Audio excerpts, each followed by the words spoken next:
What is going on, beautiful people? Welcome to another episode of the Narcissists Code. I'm your favorite self-aware narcissist, Mr. Lee Hammock, better known as Mental Healness across all social media platforms. This is your first time seeing my face or hearing my voice. I'm a diagnosed narcissist, and I use my platform to raise awareness for NPD, get more people into therapy like myself, and also validate the victims, survivors, and thrivers of said disorder. Today's episode is going to be about why do narcissists come back after the discard? Like, why do narcissists come back into your life or try to remain in your life after they discard you? I mean, they could decide, after they get rid of you, after they break up with you, why won't they just leave you alone, right? They don't want you anymore, correct?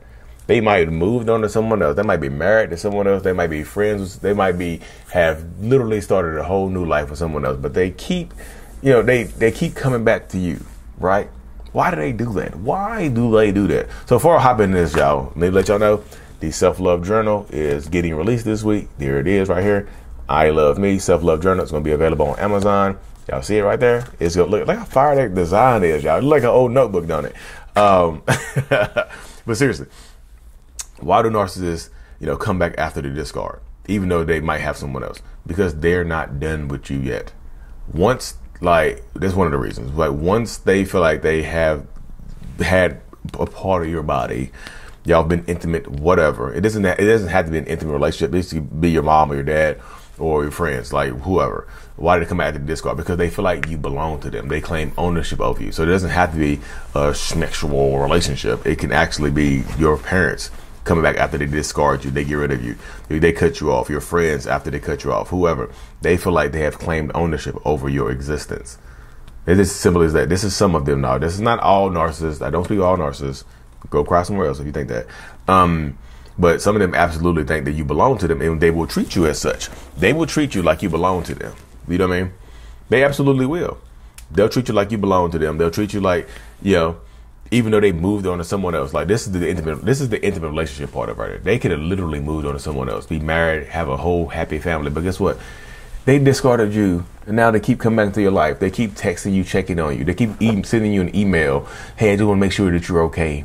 I haven't talked to you in a while. Especially if y'all don't have kids together and they're still contacting you. It's just because they want you. Even if y'all have kids together and they're still contacting you, it's just because they want you. You see what I'm saying? They want you in some way, shape, or capacity to remain in their life. And sometimes they'll make it hard for you to move on. Again, y'all, even if they have someone else, they might make it hard for you, yourself, to move on. That's just the way it goes sometimes when you're dealing with narcissistic people. They are going to make it hard for you to move on sometimes. That's just the crux of it. I know it's not fair. I'm not saying it's fair. I'm just telling you that's the crux of it right there. A lot of the people think that, that's how the mind works with them. They truly do believe that dealing with you, though you dealing with them, is the issue right there. Or if you're not happy, you should just leave me alone. Rabble, rah, blue, blah, blah, blah. You don't have to talk to me. Everybody just say it like, if the narcissistic person thinks the door is still open on some type of relationship, because they will look, sometimes they'll move on and they'll demote you. They'll just demote you in their life. Like, how they strip you, how they can strip you of your rank in the army and demote you back down to something, demote you back down a class. They do that in relationships too. It's like little narcissistic, the narcissistic Marine or narcissistic Army or whatever, narcissistic Air Force. They'll just demote you in their life. You go from, I don't even know the ranks, but you go back down you go from some high rank down the private second class supply. You know what I mean? They just want to keep you on as friends with benefits or just friends in general. Hey, can we just remain friends? I don't like ending things on a bad note, but do you think it's possible for us to remain friends even though I cheated on you and left you for your best friend? I would love to keep you in my life. Or, hey, guess what? I know I slept with your best friend behind your back. How about you get her back? How about you sleep with me behind her back? It'll be sweet revenge. Sweet. They'll do things like that. They'll try to convince you to seek vengeance. They'll try to convince you to seek vengeance on the person that they cheated on you with by sleeping with them. Does it work? Yeah, it works. It happens all the time. I get people in my inbox all the time just like, I'm so sad I let them talk me into doing this. I've been demoted. Like, they left me for somebody else, and I still have the kids, and I keep sleeping with them, and they won't let me move on. Why would they y'all?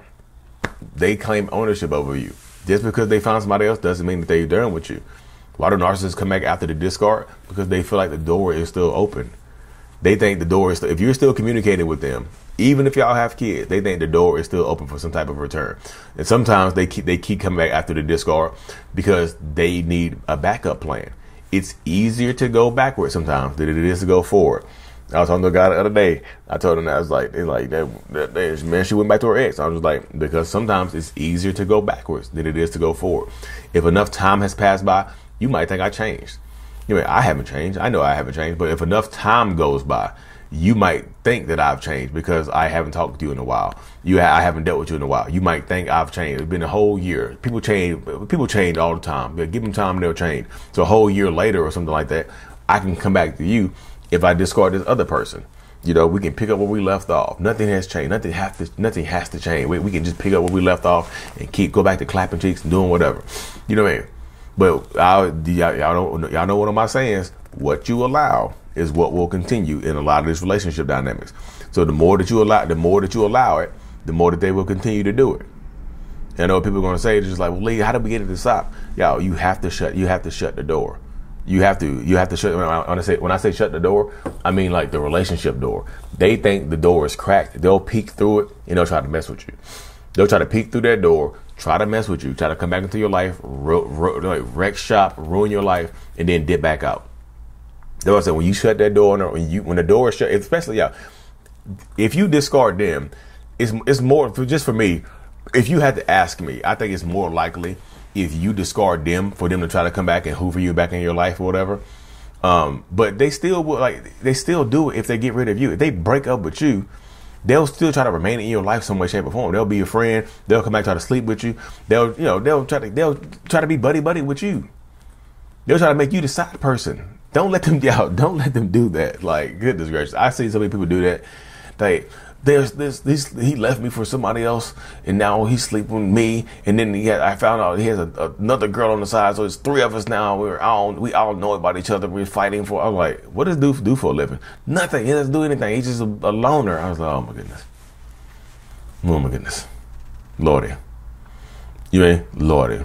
But again, that's how it works though when you're dealing with narcissistic people like that. This is the baseline of it. It's kind of like what you see is what you get. And some of the people are they're going to get into their head and mess with you, y'all. So you have to empower yourself. Shut that door. When I say shut the door, you got to keep the door shut. Don't just look. You got to slam it. Slam the door shut. Slam the door. Slam it tight. Boom. Boom. Slam the door tight and keep it moving. Because if you don't, y'all, I'm just telling you, this is going to keep going on for as long as you allow it to. But anyway, y'all, thank y'all for tuning into another episode. Like I said, the Self-Love Journal is here. It'll be available on Amazon. The Self-Love brand is already here. I got it on. The I'm Free, I Love Me, I'm Free. Stages of your healing self-love journey, y'all. Anyway, y'all, like and subscribe for more. Listen to this on Apple Music or Spotify. Hit that 5 stars for me, y'all. Thank you, y'all. Again, mental illness is out. Peace.